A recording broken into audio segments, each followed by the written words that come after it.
So hello, what's up mga J-Vlog? Welcome ulit sa panibagong video. At sa video na to, ayan, super excited ako dahil i-unbox natin finally ang pinaka-bagong Poco na lalabas dito sa Philippines, ang Poco M6 Pro. Maganda kaya to? Tara mga J-Vlog, check natin.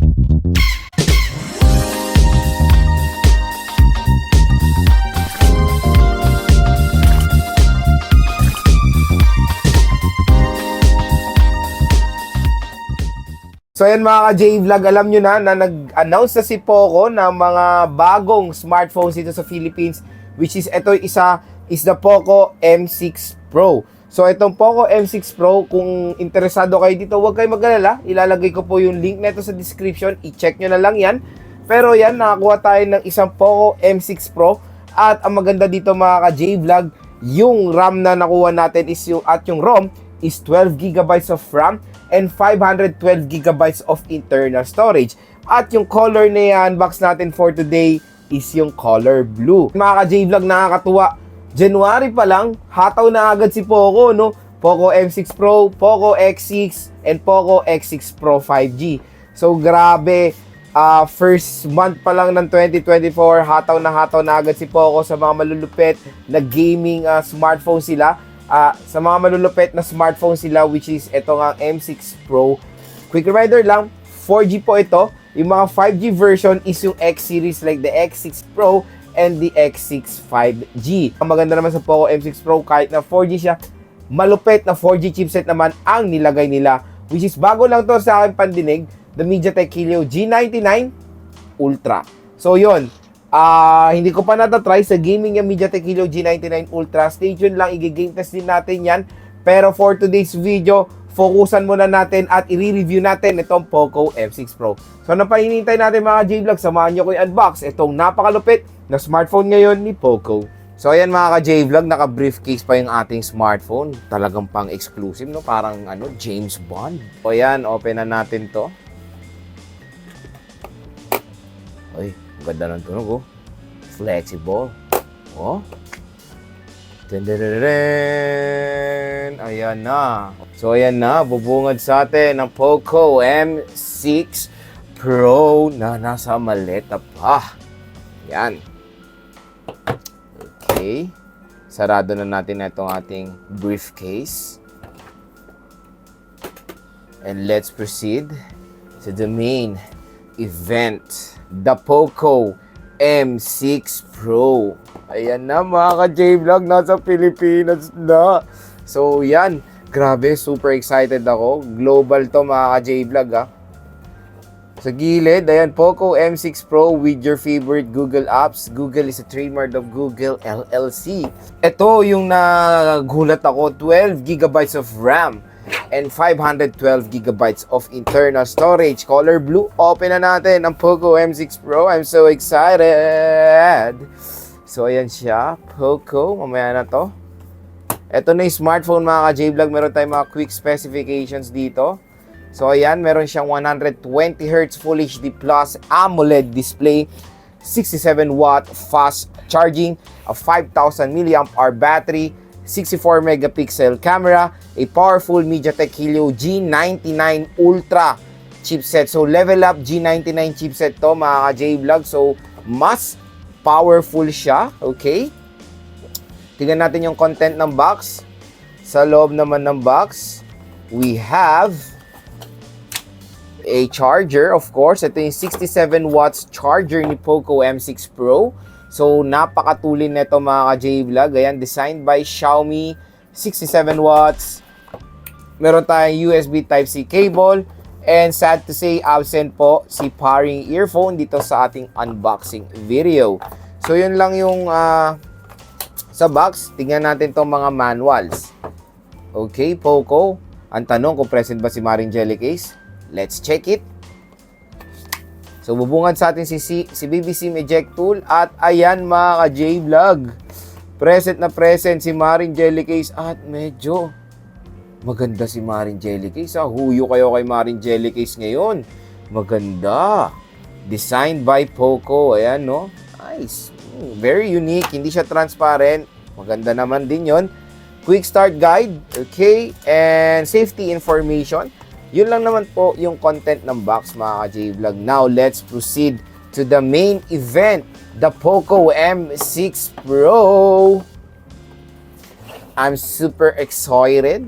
Mag-focus na tayo dito sa smartphone na to. Alisin na natin yung kanyang plastic. So, ito na ang Poco M6 Pro. Tingnan na natin yung kanyang color in color blue. So, in 3, 2, 1.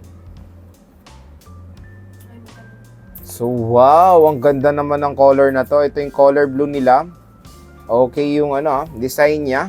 Yung camera module na lalaki, mga ka-J-Vlog. So, triple camera setup siya. 1, 2, 3. Tapos may flash. So, two-tone siya. Itong overall glossy finish siya, pero two-tone siya. Dito is parang plain lang na glossy. Tapos dito, mga ka-J-Vlog, parang detailed yung pagkaano niya. Ayan, parang greeny siya, pero nasa loob. So, glossy siya overall, na two-toned. Tapos, sa left side, tapos sa frame, box type siya, na matte finish siya. So, okay naman na matte finish din siya. Maganda rin sa Poco M6 Pro, magaan po siya, mga ka-J-Vlog. In fairness, ayan yung kanyang camera. Tingnan nyo naman, napakalaki ng lente nito. 64 megapixel OIS, Optical Image Stabilization. So, meron siyang OIS, meaning yan, Optical Image Stabilization. So, dito sa right side, nandito ang ating power button and yung volume rocker. Sa taas naman ng smartphone, marami tayong ganap. Meron tayong microphone, IR blaster, secondary speaker grills, and of course yung 3.5mm headphone jack. So next, tingnan natin yung kanyang SIM tray kung may ba siya, hybrid ba siya or hindi. So ayan, mga ka-J-Vlog, hybrid SIM card siya, SIM card slot. So yung isang slot is for SIM 1, tapos yung second slot may mili kayo kung micro SD pa siya or SIM 2. Pero sa storage nito na 512GB, I think hindi na kayo magme-memory card dito, di ba? So, sa baba naman, meron tayong microphone, USB Type-C port, and yung isang speaker grills. So, open na natin for the first time si Poco M6 Pro. At meron pala siyang pre-installed na screen protector out of the box. Okay, open na natin to.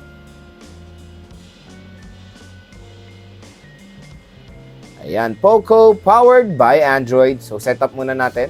So, ayan na-open na natin si Poco M6 Pro. Siyempre, ang unang bubungad sa atin dito sa smartphone na to is of course yung kanyang gorgeous display. Dahil AMOLED display na itong smartphone na to. Napakaganda, very detailed, napakaganda, very crisp and vibrant po yung screen nito. Siyempre, ang maganda dito, support niyang 120Hz screen refresh rate. Yes, narinig niyo yan. 120Hz screen refresh rate. I-check natin yan, of course. Refresh rate is custom natin 120Hz. Ayan, tingnan nyo naman kung gaano ka-smooth ang refresh rate netong Poco M6 Pro. Next is of course yung kanyang software. So yung storage niya, tingnan nyo, 512GB. Napakalaki ng available storage. 479GB pa. Napakadami nyo pong pwedeng ilagay na mga games dito. Pwede nyo i-download na yung buhay nyo at ilagay na dito sa smartphone na to. Ganun kalaki ang storage niyan.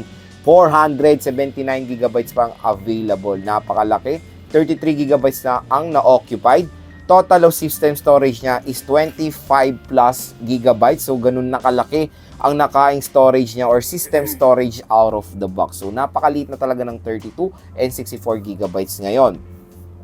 Next, mga ka-J-Vlog, is try natin for the first time si Maring Jelly Case. Ayan. Okay. Pipim! So, ayan, mga ka-J-Vlog, ang Poco M6 Pro na nakakabit si Maring Jelly Case. Bagay rin naman, di ba?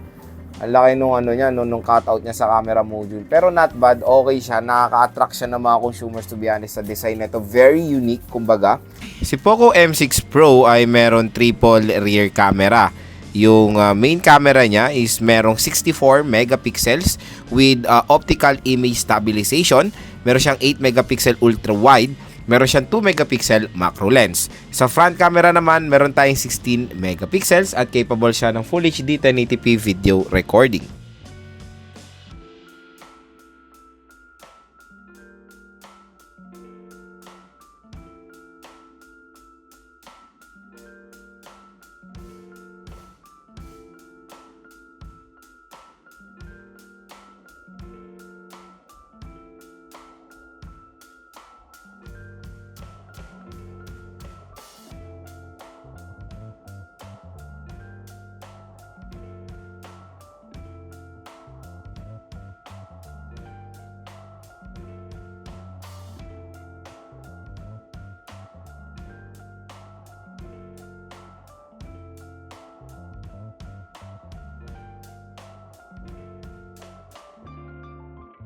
Screen naman, si Poco M6 Pro ay merong 6.67 inches AMOLED display na may resolution na Full HD+, 1080 by 2400 pixels at support niya ang 120Hz screen refresh rate.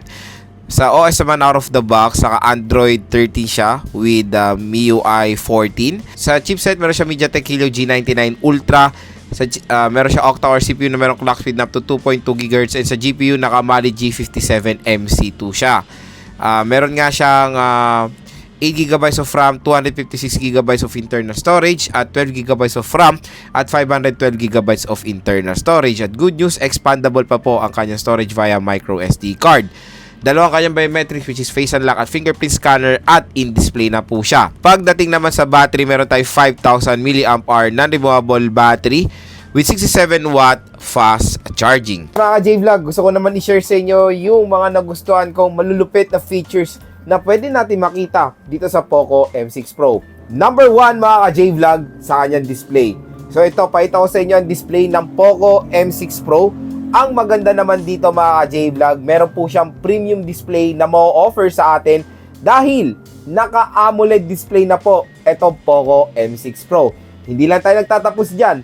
Mataas ang resolution, Full HD+, 1080p, tapos naka 120Hz screen refresh rate pa for smoother animation. At ito pa pinakamalupit, napalaki ng display, 6.67 inches para mas maganda pa yung ating viewing experience. Ayan, di ba? Pag naglalaro kayo, maganda.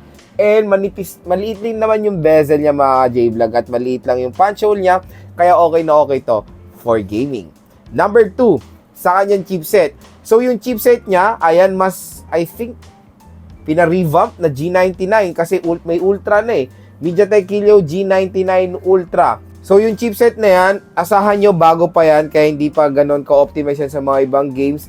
Sa ML, I think hindi available yung Ultra graphics pa ng ML dito sa Poco M6 Pro. Pero asahan nyo sa mga future updates naman ay magiging available yan. Stay tuned. Pero sa mga ganyan settings, super smooth naman po maglaro ng ML dito sa Poco M6 Pro.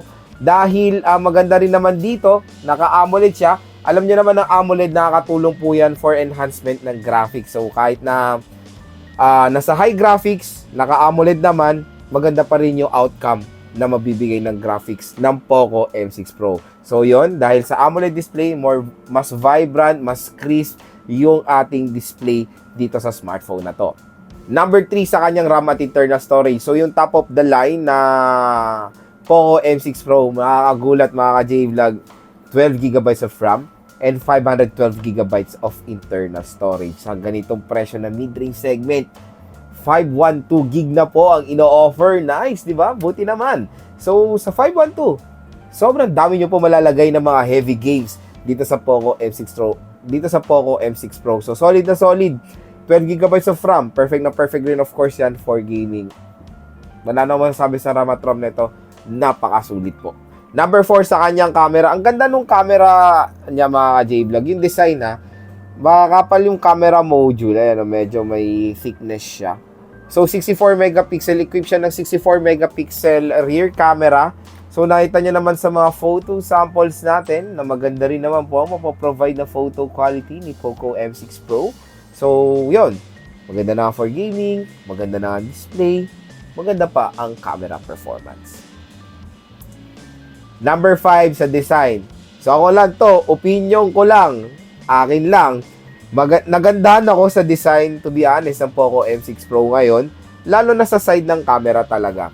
So pag gagamitin nyo to, matik makakuha to ng attention ng mga ibang consumers. So sabi, uy, ano kaya yung phone nun? Ang ganda.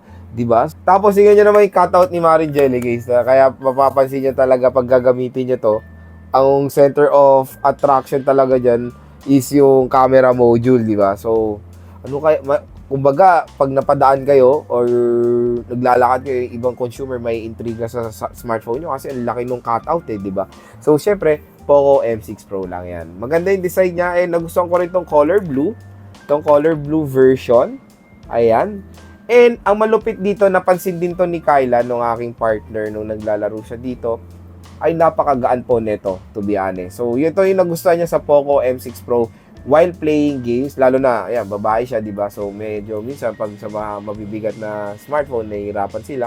Ito, sobra siyang natuwa kasi very convenient maglaro ng games dahil lightweight lang itong smartphone na to.